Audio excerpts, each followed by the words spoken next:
Hey there, welcome back to The Independence. Former Vice President Dick Cheney has nothing to lose as he plays devil's advocate from his cozy armchair.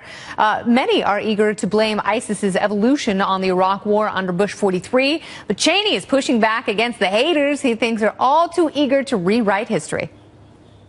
After 5.5 years of dismantling the apparatus we put in place, he cannot honestly claim that same apparatus will now keep us safe. Any serious strategy has to include a major new commitment to restoring our nation's military preparedness.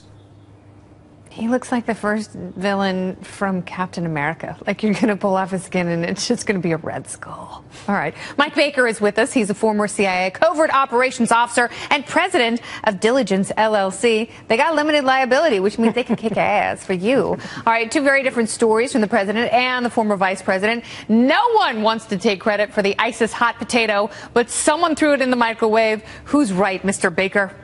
Well, I think Colin Powell was right when he said, look, you break it, you own it. Right? And so that's true. You can argue, and we do, over the wisdom of having gone into Iraq, early days and during the Bush administration. But the reality is we're there. It's a mess.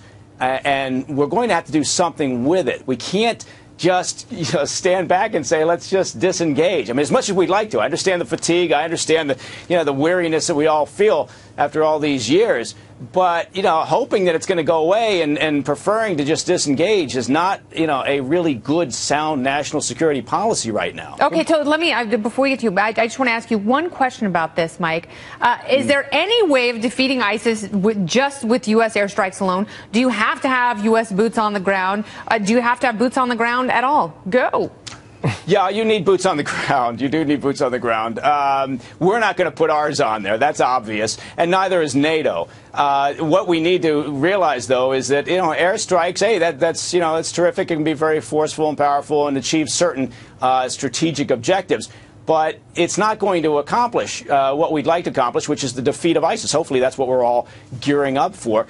So we've got to get somebody's boots on the ground. Now, my argument would be that the Turkish military is in a very good position to actually jump in here and commit themselves, as are the Jordanians, the Saudis. I'm a little bit tired after all these years of our regional allies out there in the Middle East committing either our ability to use their airspace or money or intel. Not that their intel hasn't been important. It has been, and those relationships are important.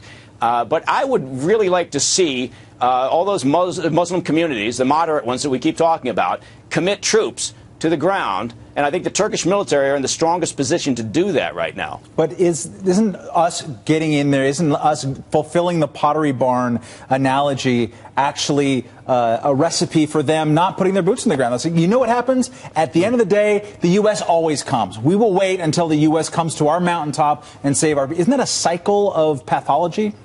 No, absolutely. You're absolutely correct, and that was well put, is that, our past experiences have shown to our regional allies that if they just, stand by long enough, then, yeah, we'll take the lead on this. But I think that, if we had the leverage that we'd like to believe that we do in the Middle East, and frankly, we've lost a lot of that over the past few years. The Saudis, in particular, are very agitated with us and with the current administration. The Egyptians, of course, have very little regard for us currently.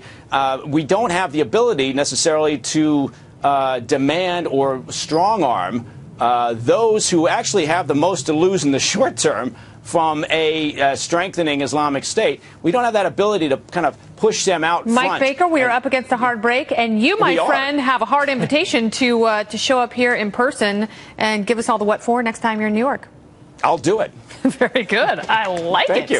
All right, thanks so much for staying up late with us tonight.